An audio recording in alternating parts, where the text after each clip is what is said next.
പ്രൊഫ്കോൺ. ധർമ്മചിന്തയും മൂല്യബോധവുമുള്ള വിദ്യാർത്ഥി തലമുറയുടെ സൃഷ്ടിപ്പ് ലക്ഷ്യമാക്കി MSM സംഘടിപ്പിക്കുന്ന പ്രൊഫഷണൽ വിദ്യാർത്ഥി സമ്മേളനം പ്രൊഫ്കോൺ. കഴിഞ്ഞ 12 വർഷമായി ദക്ഷിണേന്ത്യയിലെ പ്രൊഫഷണൽ വിദ്യാർത്ഥികൾക്കായി നടത്തുന്ന സമ്മേളനം മാർച്ച് 13, 14, 15 തീയതികളിലായി കോട്ടയം മാമൻ മാപ്പിള ഹാളിൽ. പ്രൊഫ്കോൺ.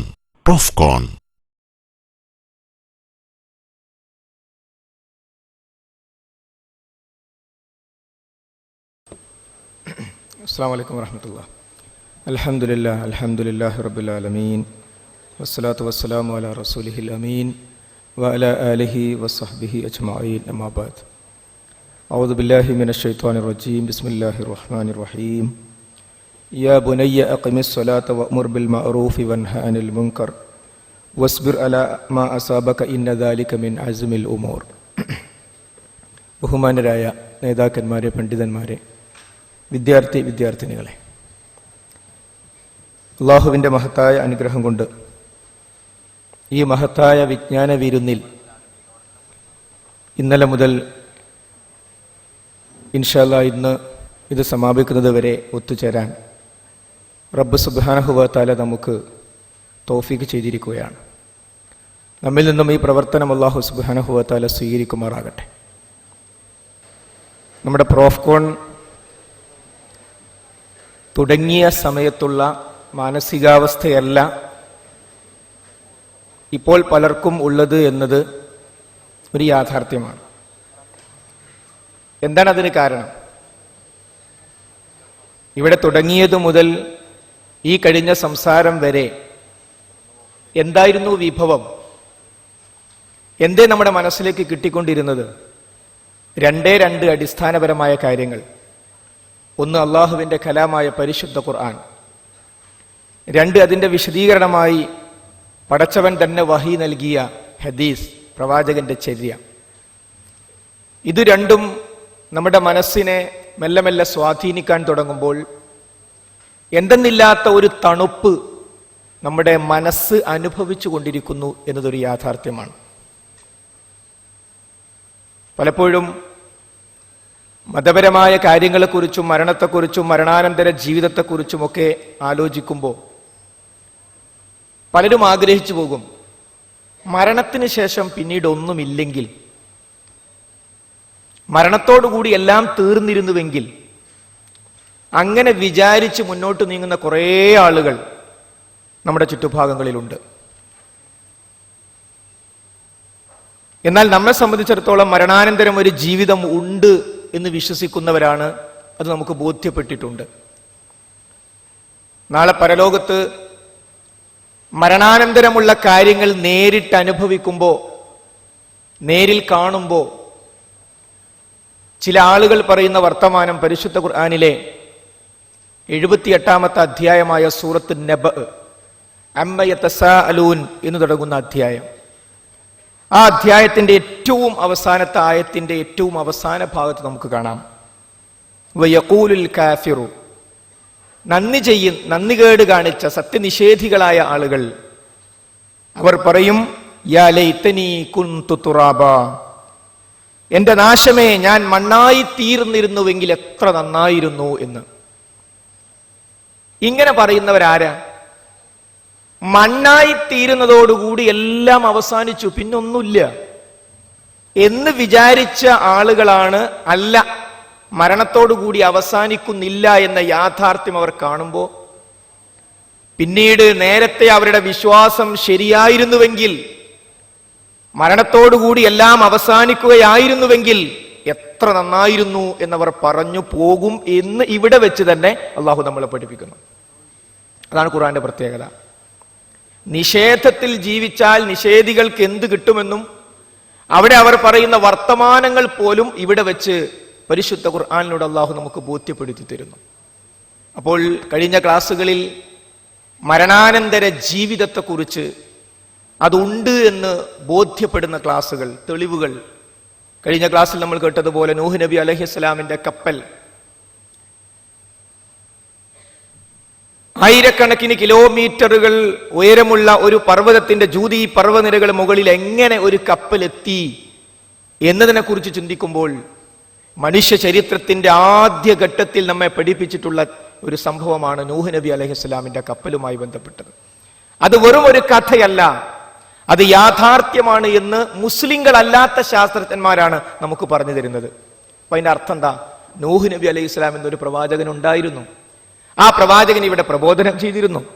ആ ജനത നിഷേധിച്ചപ്പോൾ അള്ളാഹു വെള്ളപ്പൊക്കം ആ സമൂഹത്തിന് ശിക്ഷയായി നൽകിയിരുന്നു. അപ്പോൾ നൂഹ് നബി അലൈഹിസ്സലാമിനെയും അനുയായികളെയും അള്ളാഹു രക്ഷപ്പെട്ടു. ഇതെല്ലാം സത്യമാണ് എന്ന് മനസ്സിലായി. എങ്കിൽ ആ പരിശുദ്ധ ഖുർആൻ തന്നെയാണ് സ്വർഗമുണ്ട് എന്ന് പറയുന്നത്.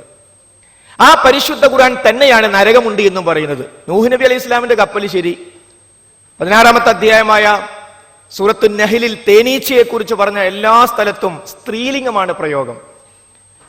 നമുക്കറിയാം, തേനീച്ചയുമായി ബന്ധപ്പെട്ട സർവ്വ പ്രവർത്തനങ്ങളും ചെയ്യുന്നത്, തേനുൽപാദനവുമായി ബന്ധപ്പെട്ട എല്ലാം പെൺ തേനീച്ചകളാണ്. അതുകൊണ്ട് ഇതാ പരിശുദ്ധ ഖുർആൻ സത്യമാണ്. 1400 വർഷങ്ങൾക്ക് മുമ്പ് റസൂലുള്ളാഹിക്ക് ഇത് പറയാൻ പറ്റുമോ എന്ന് ചോദിച്ചുകൊണ്ട് ഖുർആനിന്റെ സത്യത നമ്മുടെ സഹോദരന് ബോധ്യപ്പെടുത്താൻ ഒരു വിരൽ ചൂണ്ടുമ്പോൾ ബാക്കി 4 വിരലുകൾ നമ്മുടെ നേരെ. അതേ ഖുർആനാണ് നരകമുണ്ട് എന്നും സ്വർഗമുണ്ട് എന്നും പറഞ്ഞത്.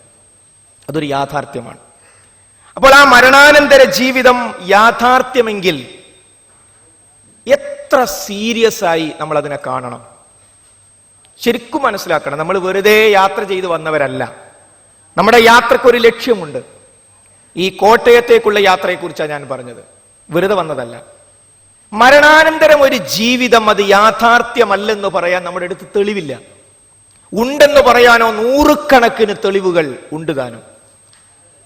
അപ്പോൾ മരണത്തോടുകൂടി ജീവിതം ആരംഭിക്കുന്നു എന്ന യാഥാർത്ഥ്യം ഉൾക്കൊള്ളുമ്പോൾ എത്ര ഗൗരവത്തോടുകൂടി സീരിയസ് ആയി നമ്മൾ ആ ജീവിതത്തെ കാണേണ്ടതുണ്ട്. മാത്രമല്ല, അതൊരനുഗ്രഹമാണ്.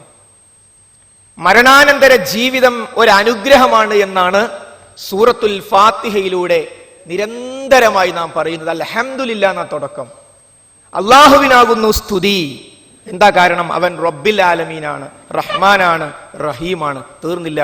മാലികി യൗമിദ്ദീൻ, പ്രതിഫലം നൽകുന്ന നാളിന്റെ ഉടമസ്ഥനാണ് അവൻ. അതുകൊണ്ട് അൽഹംദുലില്ലാ.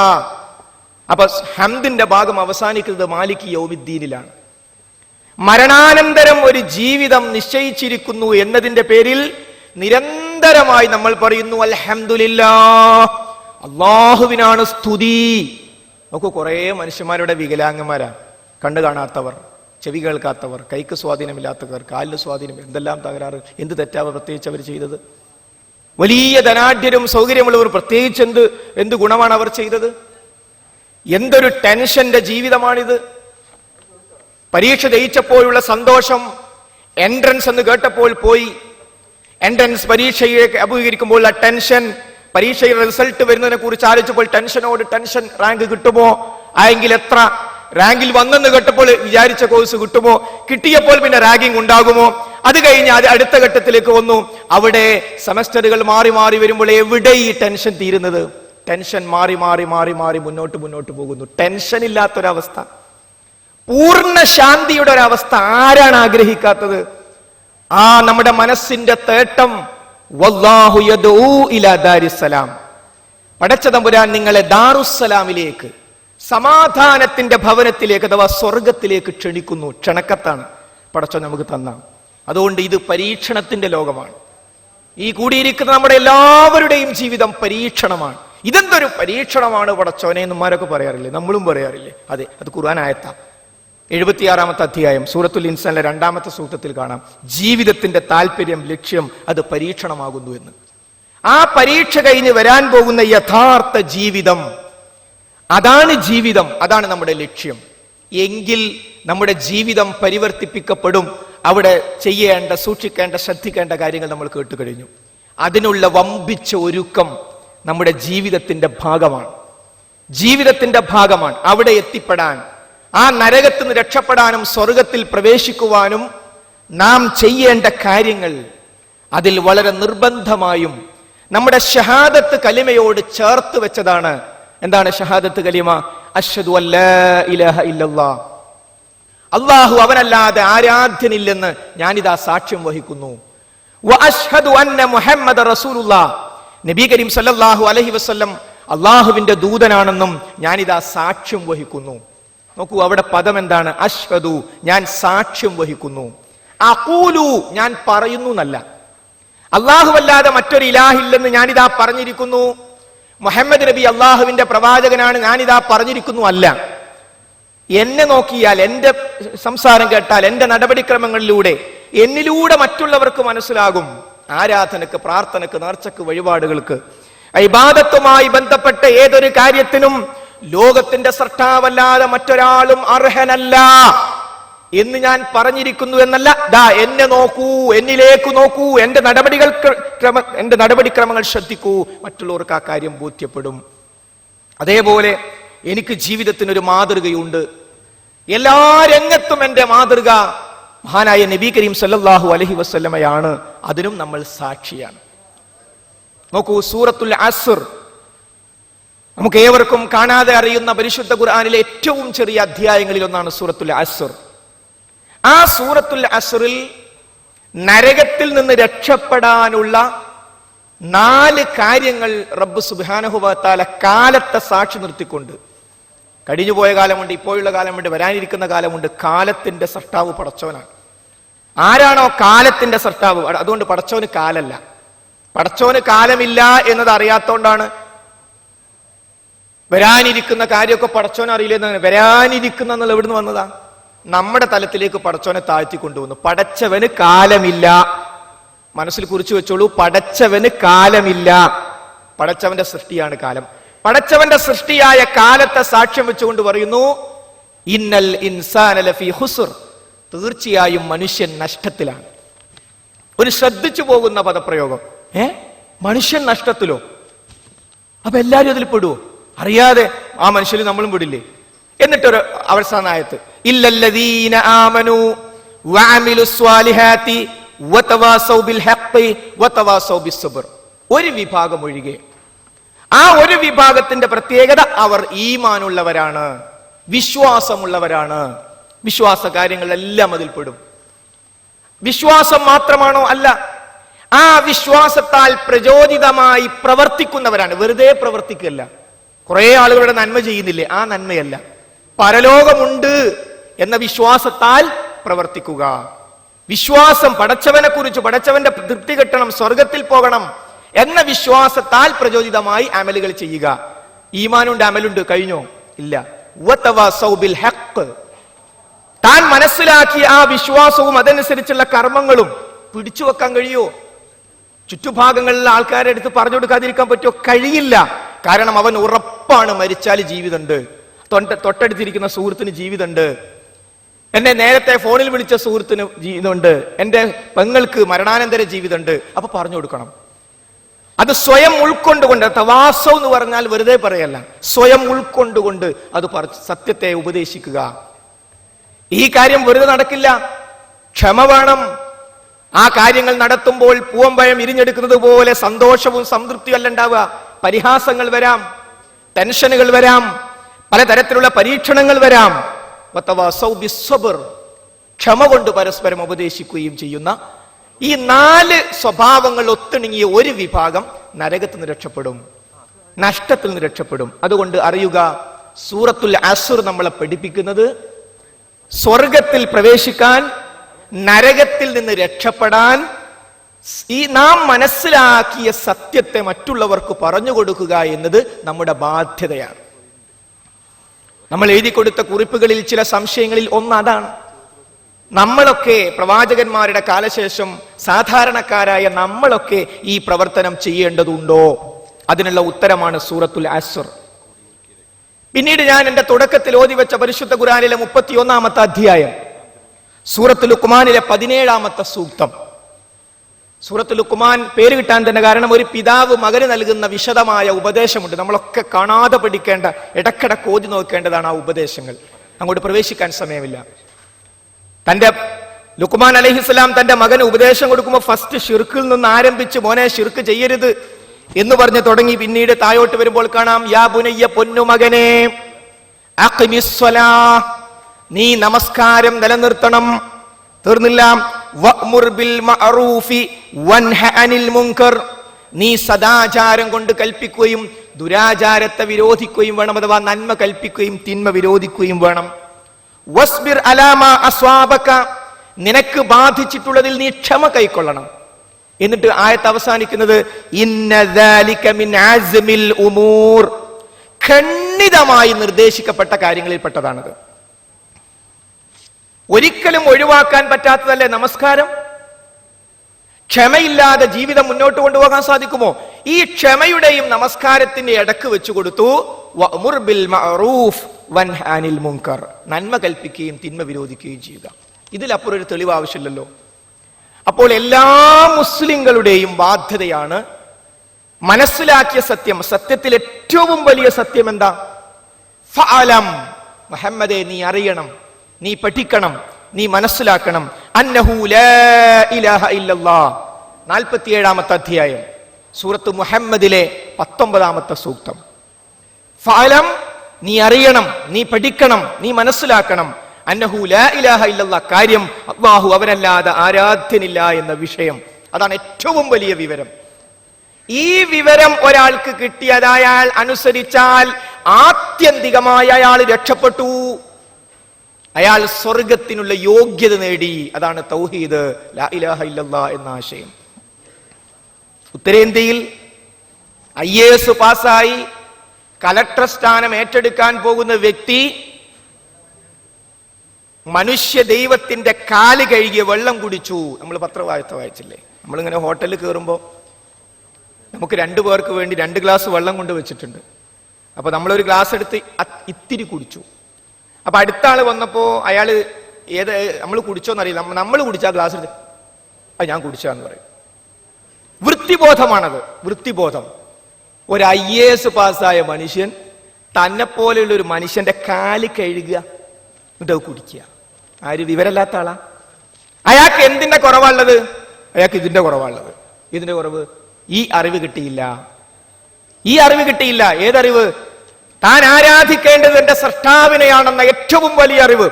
ഒരാളുടെ മുമ്പിൽ തലകുനിക്കുന്ന പ്രശ്നമില്ല, സുജൂദ് ചെയ്യുന്ന പ്രശ്നമില്ല, നേർച്ചയും വഴിപാടും പൂജയും അർച്ചനയും കൊടുക്കുന്ന പ്രശ്നമില്ല എന്നെ സൃഷ്ടിച്ചവന്റെ മുമ്പിലല്ലാതെ. എന്നെ സൃഷ്ടിച്ചത് എന്റെ മാതാവല്ല, അതുകൊണ്ട് മാതാവിനെ ആരാധിക്കില്ല. പിതാവല്ല, മുഹമ്മദ് നബിയല്ല, യേശുവല്ല, സൂര്യനല്ല, ചന്ദ്രനല്ല, ഭൂമിയല്ല, അതുകൊണ്ട് അവരെ ഒന്നും ആരാധിക്കില്ല. അവരെ എല്ലാവരെയും സൃഷ്ടിച്ച ഖലഖഹുന്ന, അവരെ സൃഷ്ടിച്ച പടച്ചോന്റെ മുമ്പിൽ മാത്രമേ ഞാൻ ആരാധിക്കൂ. അതാണ് ഏറ്റവും വലിയ അറിവ്. അതാണ് ദഅവത്തിൽ, സത്യപ്രബോധനത്തിന്റെ 1-ാം സ്ഥാനത്ത് നിൽക്കുന്നത്. പടച്ചോനെ പരിചയപ്പെടുത്തി കൊടുക്കുക. ഇത് നമ്മുടെ ഓരോരുത്തരുടെയും ബാധ്യതയാണ്. മാത്രമല്ല, ഈ ബാധ്യതാ നിർവഹണത്തിൽ നമ്മൾ അമാന്തം കാണിച്ചാൽ, നമുക്കറിയാം ഗൈറിൽ മഗ്ദൂബി അലൈഹിം വലദ്ദാല്ലീൻ എന്ന സൂറത്തുൽ ഫാത്തിഹയുടെ അവസാനത്തെ ഭാഗം, വഴിപടച്ചു പോയ ആളുകള്, അതേപോലെ തന്നെ അള്ളാഹുവിന്റെ കോപത്തിന് വിധേയരായ ആളുകൾ. ഈ കോപത്തിന് വിധേയരായ ആളുകൾ എന്നതിൽ 1-ാമത്തെ തഫ്സീർ ജൂതന്മാർ എന്നാണ്. ജൂതന്മാർ എന്നാണ്. ആ ജൂതന്മാരുടെ സ്വഭാവ വിശേഷണമായി പരിശുദ്ധ ഖുർആൻ 5-ാമത്തെ അധ്യായമായ സൂറത്ത് മാഇദയിലെ 78, 79 ആയത്തുകളിൽ വിശദമായ ഒരു സ്വഭാവം പറയുന്നു. അതിൽ 79-ാമത്തെ ആയത്തിൽ കാണാം, കാനൂ ലാ യതനാഹൗന അൻ മുൻകരിൻ ഫഅലൂഹു. എന്താണ്? അവർ ചെയ്തുകൊണ്ടിരുന്ന ദുരാചാരത്തെ അവർ അന്യോന്യം തടഞ്ഞില്ല. തിന്മ അങ്ങനെ നടക്കുമ്പോൾ നമ്മളത് പറയാൻ പോകണ്ട, ഓരോരുത്തർ ചെയ്യും. നമ്മളിപ്പോ ഇതിനെ എതിർക്കാൻ പോണ്, എതിർത്താലല്ലേ പ്രശ്നം. നമ്മൾ നമ്മളെ പണിയായിട്ട് പോവാ. വെറുതെ ഇനി ഓനോട് പറഞ്ഞ് ഓൻ ഇങ്ങോട്ടൊരു ചോദ്യം ചോദിച്ചു, ഓന്റെ മുഖം ഒന്ന് വിളറി, ഓ വലിയ സത്യവിശ്വാസി എന്നുള്ള ഒരു ആ പരിഹാസം കളി, നമ്മൾ നമ്മളെ വഴിക്ക് പോവാ എന്ന ഒരു നിലപാട് നമ്മൾ സ്വീകരിച്ചു എന്നല്ല ജൂതന്മാര് സ്വീകരിച്ചു. അങ്ങനെ ജൂതന്മാര് സ്വീകരിച്ചപ്പോ തിന്മൊക്കെ അങ്ങനെ അവിടെ തന്നെ നിന്നു, തിന്മ വ്യാപകമായി. അതിന് കാരണം എന്താ? അന്യോന്യം അങ്ങോട്ടും ഇങ്ങോട്ടും ഒന്നും പറയില്ല തിന്മ കണ്ടാൽ. ആ ഒരു അവസ്ഥയാണ് അല്ലാഹു സുബ്ഹാനഹു വ തആല ജൂതന്മാരെ ശപിക്കാനുള്ള ഒരു കാരണം. എങ്കിൽ തിന്മ വിരോധിക്കുന്ന ഒരു സ്വഭാവം നമ്മളിലില്ലെങ്കിൽ ജൂത സ്വഭാവം നമ്മളിലുണ്ട് എന്റെ അർത്ഥം. ജൂത സ്വഭാവം നമ്മളിലുണ്ട്. പിന്നെ അങ്ങനെ നമ്മൾ വൈരിൽ മൗലൂബി അലൈഹിം വലല്ലാലിൻ ദ്വാരക്കുക, പടച്ചോനെ നിന്റെ കോപത്തിന് വിധേയരായവരുടെ മാർഗത്തിലല്ല, വലല്ലാലീൻ വഴിപിടച്ചു പോയവരുടെ മാർഗത്തിലുമല്ല. അപ്പോ നിന്റെ കോപത്തിന് വിധേയരായവരുടെ മാർഗത്തിലല്ല എന്ന് പറഞ്ഞാൽ കോപത്തിന് വിധേയരായ ജൂതന്മാർ ചെയ്ത തെറ്റെന്താ?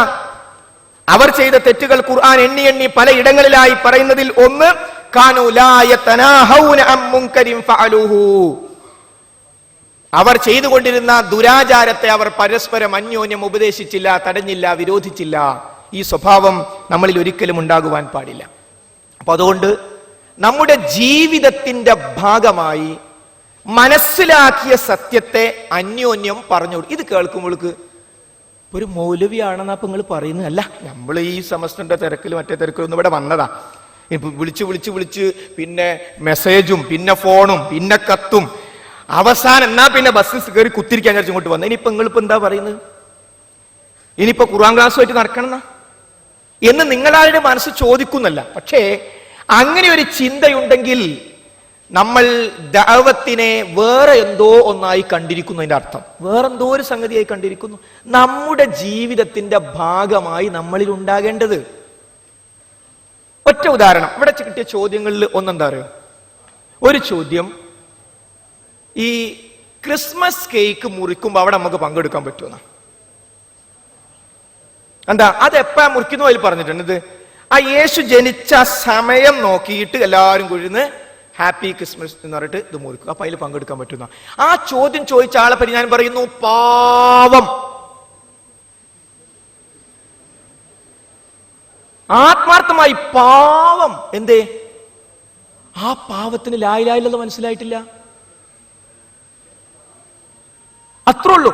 അപ്പൊ അവിടെ എന്തുകൊണ്ട്? കാരണം എന്താ ലാ ഇലാഹ ഇല്ലല്ലാഹ്? പടച്ചോനല്ലാതെ ആരാധിക്കാൻ പറ്റിയ വേറെ ആരുമില്ല, പടച്ചോ മാത്രമേ ഉള്ളൂ ആരാധിക്കാൻ. മുഹമ്മദ് നബി പറ്റൂല, ഈ സനബിനോട് പ്രാർത്ഥിക്കാൻ പറ്റില്ല. ഇവിടെ എന്തിനാ ഈ കേക്ക് മുറിക്കുന്നത്? എന്തിനാ ഈ സമയം തെരഞ്ഞെടുത്തത്? അപ്പൊ ക്രൈസ്തവർ പോലും അത്ഭുതപ്പെടുന്നത്, മുഹമ്മദോ വ്യാസർ ഇവിടെ, ഇവരൊക്കെ പടച്ചോനെ മാത്രം ആരാധിക്കുന്നു പറയുന്ന ആൾക്കാരല്ലേ എന്ന് അവര് പോലും മനസ്സിൽ അത്ഭുതപ്പെടുകയാണ്. എന്തേ കാര്യം? അവർക്ക് ലാ ഇലാഹ ഇല്ലല്ലാഹ് മനസ്സിലായില്ല. അവിടെ എനിക്കതിൽ പങ്കെടുക്കാൻ പറ്റൂല. കാരണം നിങ്ങൾക്കറിയില്ലേ, അന്തിമ പ്രവാചകൻ മുഹമ്മദ് നബിയിൽ വിശ്വസിക്കുന്ന ആൾക്കാരാ ഞങ്ങൾ. ഈ ഞാൻ മുഹമ്മദ് നബിയെ രക്ഷിക്കണമേ എന്നൊരൊറ്റ പ്രാവശ്യം വിളിച്ചാൽ ഐ ആം ഔട്ട് ഫ്രം ഇസ്ലാം, ഞാൻ ഇസ്ലാമെന്ന് പുറത്താ. അതാ എന്റെ ആശയം. അങ്ങനെയുണ്ടോ? ഓഫീസിൽ ഞാൻ ഒരു ഓഫീസിൽ പോയി നാളെ ഒരിക്കൽ, പിന്നെ ശബരിമല പോയി വന്ന ഒരു ഉദ്യോഗസ്ഥ എല്ലാവർക്കും ആരവണം പായസം എങ്ങനെ കൊടുക്കണം, എല്ലാവർക്കും 5 ആൾക്ക് കൊടുത്ത 6ാമത്തെ ഞാനിങ്ങനെ എന്താ ചെയ്യാൻ വിചാരിച്ചു നിൽക്കുകയാണ്. ആ സിസ്റ്ററേ, പിന്നെ ഇവിടെ ഈ മടവൂർ മക്കാമിനെ പറ്റി, മടവൂർ മക്കാമിനെ പറ്റി കേൾക്കാതെ? നിങ്ങളെ പുണ്യകേന്ദ്രല്ലേ, എത്ര ആൾക്കാർക്കാ രോഗം പറഞ്ഞു. മോരാ എന്റെ സിവത്ത് പറയുന്നത്. ശരി സിസ്റ്ററേ, അവിടുത്തെ ഉറൂസിന് ഞാൻ പോകലില്ല, അവിടുത്തെ നേർച്ചന്റെ ഭക്ഷണവും ഞാൻ കഴിക്കലില്ല. അതേ കാരണത്താൽ ഇതും എനിക്ക് കഴിക്കാൻ പറ്റൂല. Okay okay okay okay okay. ഇനി അതാ ഓക്കെ പറഞ്ഞില്ല, നേരെ തിരിച്ചാ പറഞ്ഞെങ്കിൽ നോ പറഞ്ഞാലും എനിക്ക് കഴിക്കാൻ പറ്റില്ല.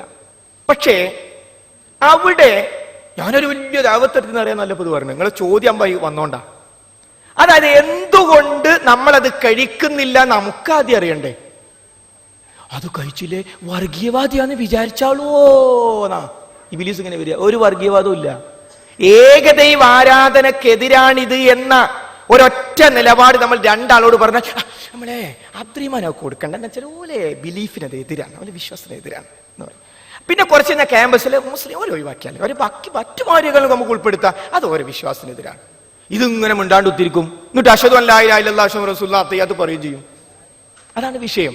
അപ്പൊ ഞാൻ പറയും, ദഅവത്ത് എന്ന് പറയുന്നത് ഒരുപക്ഷെ ഇത്തരം ഒരു ഘട്ടത്തിൽ ഒരു വലിയ സന്ദേശം സ്വാഭാവികമായി നമ്മുടെ ജീവിതത്തിന്റെ ഭാഗമായി നമുക്ക് കൊടുക്കാൻ പറ്റും. അപ്പൊ അതല്ലാതെ അൽഹംദുലില്ലാഹ് നഹ്മദുഹു എന്ന് പറഞ്ഞ എല്ലാവരും വിളിച്ചെടുത്ത് ദഅവത്ത് നടത്താൻ പോവാണ് എന്ന രൂപത്തിൽ ഒരു കൃത്രിമമായ സ്വഭാവത്തിലേക്ക് വരണമെന്നല്ല. നമ്മുടെ ജീവിതത്തിലൂടെ, നമ്മുടെ സംസാരങ്ങളിലൂടെ ഒരു ഇഷ്യൂ വരുമ്പോൾ, ഒരു വിഷയം വരുമ്പോൾ, അവിടെ ഇപ്പൊ ഉദാഹരണമായിട്ട് അടുത്ത ഏതാനും വർഷം ഒരു വിഷയം ഉണ്ടായി. മുഹമ്മദ് നബി കരീം സല്ലല്ലാഹു അലൈഹി വസല്ലം ഇസ്ലാം മതത്തിന്റെ സ്ഥാപകനാകുന്നു എന്ന രൂപത്തിൽ ഒരു പ്രസിദ്ധീകരണത്തിൽ എഴുതി വന്നപ്പോൾ വമ്പിച്ച കോലാഹലം. തിരുത്തണം എന്ന് പറഞ്ഞു. അതൊരു ചാൻസ് അല്ലേ, ക്യാമ്പസിലൊക്കെ ചർച്ച വരില്ല. എന്താ അത് മുഹമ്മദ് നബി സ്ഥാപിച്ച മതം? മുഹമ്മദ് നബി സ്ഥാപിച്ചല്ല. അല്ല, അപ്പൊ നിങ്ങൾ മുഹമ്മദ് നബി ആരാധിക്കുന്നില്ലേ? ഇല്ല. അതെനിക്ക് പുതിയ വിവര. ക്യാമ്പസിലെ നല്ലൊരു വിഭാഗം ആളുകൾ മനസ്സിലാക്കിയത് മുഹമ്മദ് നബി ആരാധിക്കുന്നവരാണ് മുസ്ലിങ്ങൾ എന്നാ. മുഹമ്മദ് നബി സ്ഥാപിച്ച മതമാണ് ഇസ്ലാം എന്ന് മനസ്സിലാക്കി വെച്ച് അതങ്ങോട്ട് തിരുത്തൽ ദഅവത്താണ്. അപ്പൊ വലിയ മെസ്സേജ് അവിടെ കിട്ടും. ഞാൻ പറയുന്നത് നമ്മുടെ ജീവിതത്തിന്റെ ഭാഗമായി, നമ്മുടെ സംസാരത്തിന്റെ ഭാഗമായി നമ്മൾ പറഞ്ഞു കൊടുക്കേണ്ടത്. ഇനി വല്ല ഡൗട്ടും ഉണ്ടോ? അപ്പൊ നമ്മളൊരു CD കൊടുത്തു. മഹാനായ പ്രവാചകൻ അഡ്വക്കേറ്റ് മായിൻകുട്ടി മേത്തർ ഒരു CD, നിങ്ങൾ ഈ സംശയത്തെ പറ്റി ഒരു മുഹമ്മദ് നബി സ്ഥാപിച്ച മതാണെന്ന് അതിനെ പറ്റി ഒരു നല്ല CD ഞാൻ കണ്ടതാ കൊടുത്തു.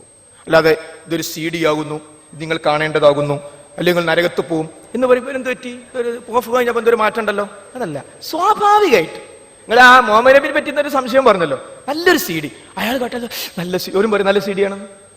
കാരണം ആ ഒരു മാനസികാവസ്ഥയിൽ വളർന്നു വന്ന് ദൈവനിഷേധം പോലുള്ള ആശയങ്ങളിലേക്ക് വരെ പോയി തിരിച്ചു വന്ന അഡ്വക്കേറ്റ് മായിൻകുട്ടി മേത്തറുടെ ഒരു പ്രഭാഷണം കേൾക്കുമ്പോൾ ഈ കേൾക്കുന്ന ആൾക്കുന്നു. അപ്പൊ സ്വാഭാവികമായും ആ ഒരു കാരണത്തെ ഉപയോഗിച്ച് ഒരു CD കൊടുക്കുന്നു, വിഷയം അവിടെ തീർന്നു.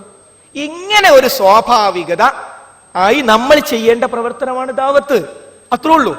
അതായത് പടച്ചോനെ നമ്മളെ നോക്കൂ, അവരെല്ലാവരും ടെൻഷനില്ല. നോക്കൂ, ലോകത്ത് ഏറ്റവും കൂടുതൽ ടെൻഷനില്ലാത്ത മുസ്ലിങ്ങളാണ്. നാമധാരി മുസ്ലിങ്ങളല്ല, തച്ചു തള്ളിട്ടാലും പടിഞ്ഞാറോട്ട് പോകാത്ത മുസ്ലിങ്ങളല്ല. ആ മുസ്ലിങ്ങളല്ല, അള്ളാഹുവിനെ മാത്രമേ ആരാധിക്കാവൂ എന്ന ആശയത്തിന്റെ ഗൗരവം മനസ്സിലാക്കിയ മുസ്ലിങ്ങളാണ് ലോകത്ത് ഏറ്റവും കുറവ് ടെൻഷൻ അനുഭവിക്കുന്നത്. നോക്കി, ഇപ്പോൾ SLC പരീക്ഷ കഴിഞ്ഞാൽ കുറെ ആൾ ട്രെയിനിന് തലവെക്കും, കുറെ ആൾ തൂങ്ങിച്ചാവും, പിന്നെ +2 കഴിഞ്ഞാൽ വേറെ കുറെ ആൾ തൂങ്ങിച്ചാവും. ഇതിലൊക്കെ താരതമ്യേന മുസ്ലിങ്ങൾ കുറവാണ്. ഒരു തവക്കുൽ ബോധം, പടച്ചോനെ പറ്റി ഒരു ബോധമുണ്ട്. ഈ ബോധം ലഭിക്കുന്നത് കൊണ്ടാണ് ആ ഒരു അവസ്ഥയിൽ നമ്മൾ എത്തുന്നത്. ഇത് പറഞ്ഞു കൊടുക്കുക അത്ര തന്നെ.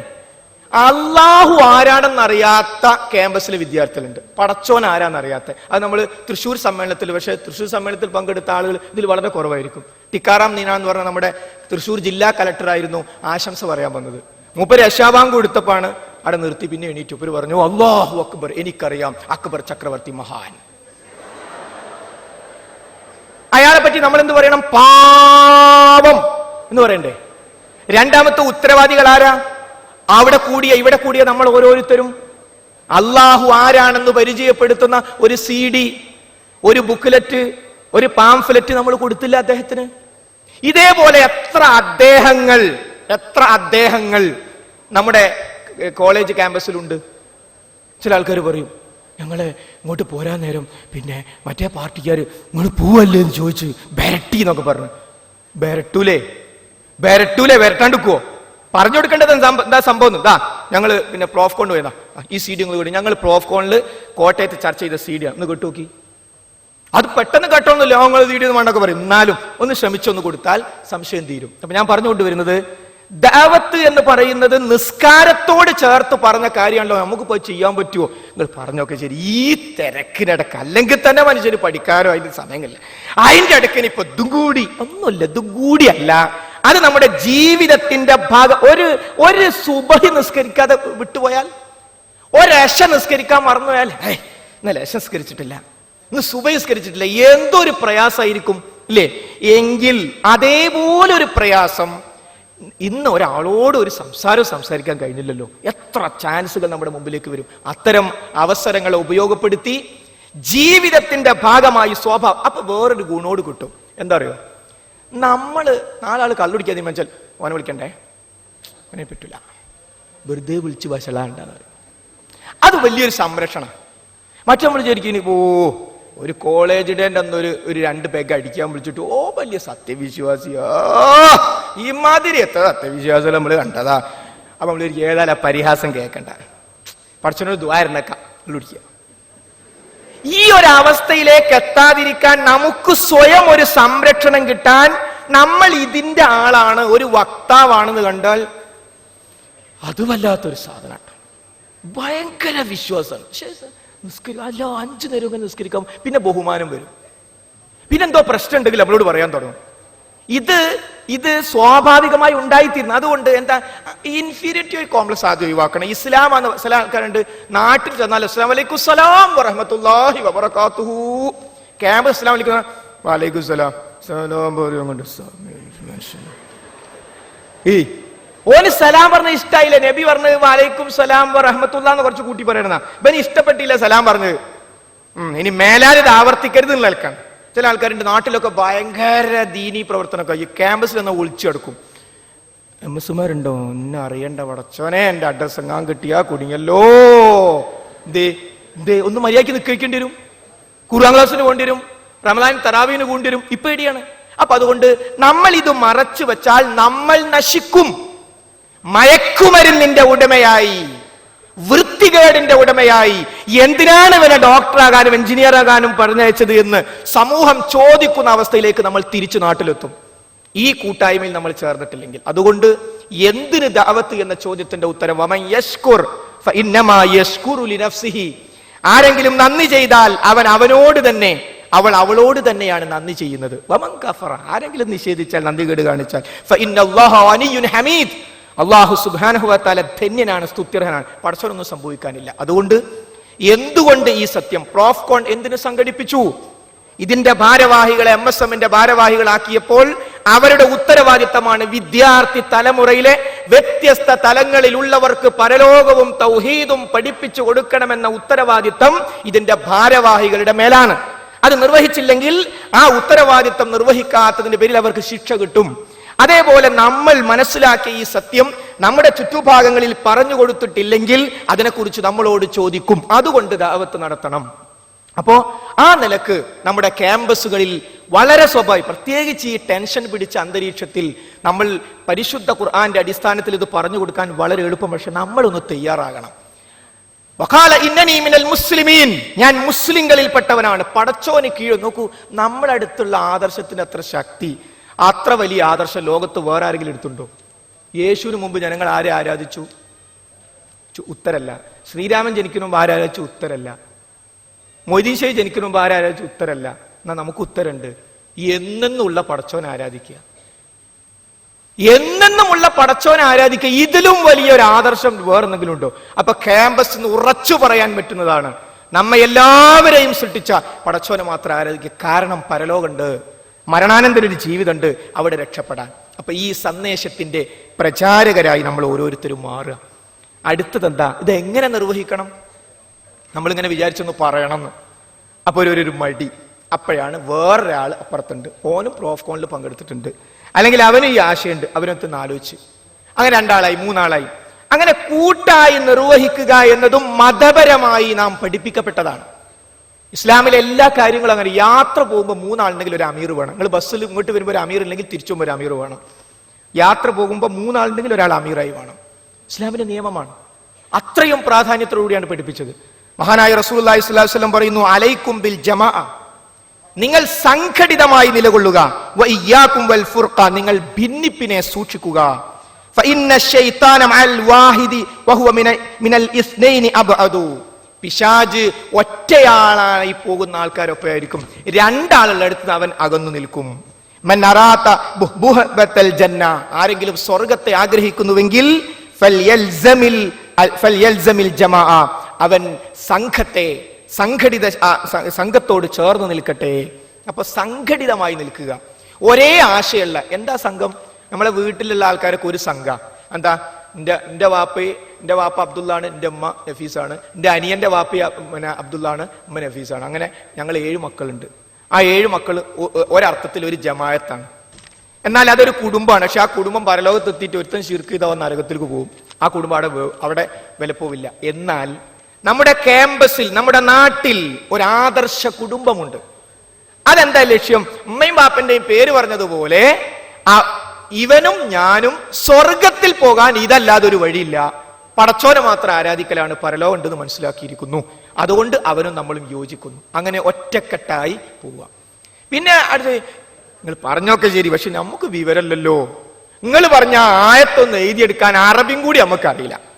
ഇനി അപ്പൊ നമ്മൾ ദൈവത്തെടുത്താൻ പോകുന്നത് ഒരു സംശയമാണ്. അപ്പൊ ഇബ്ലീസ് എന്താന്ന് ചോദിച്ചാൽ, ദൈവത്തെടുത്താൻ ഇറങ്ങാന്ന് പറഞ്ഞാൽ അവൻ ഒരിക്കലും സഹിക്കൂല.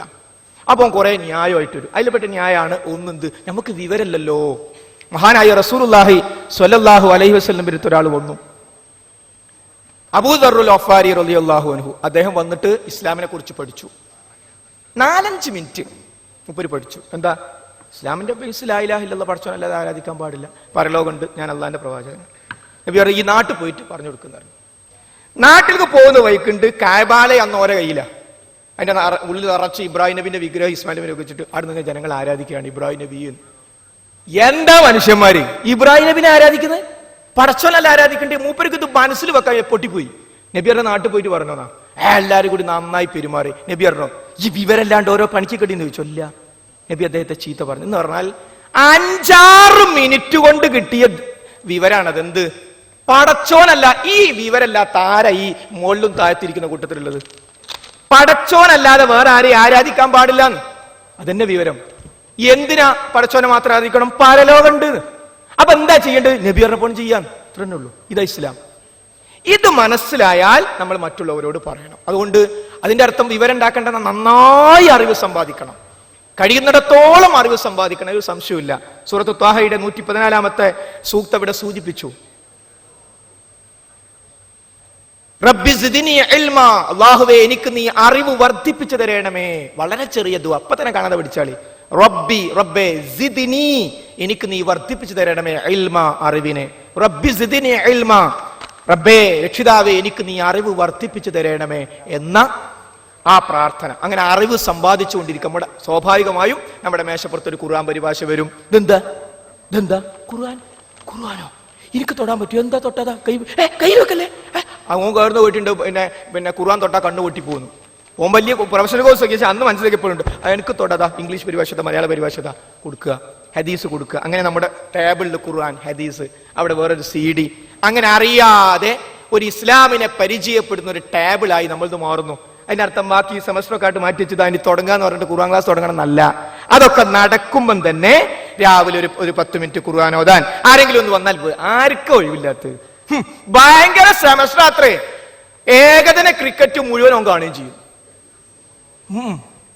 ഒരു പരിപാടി അവൻ ഒഴിവാക്കൂല. ഇത് പറയുമ്പോഴേക്ക്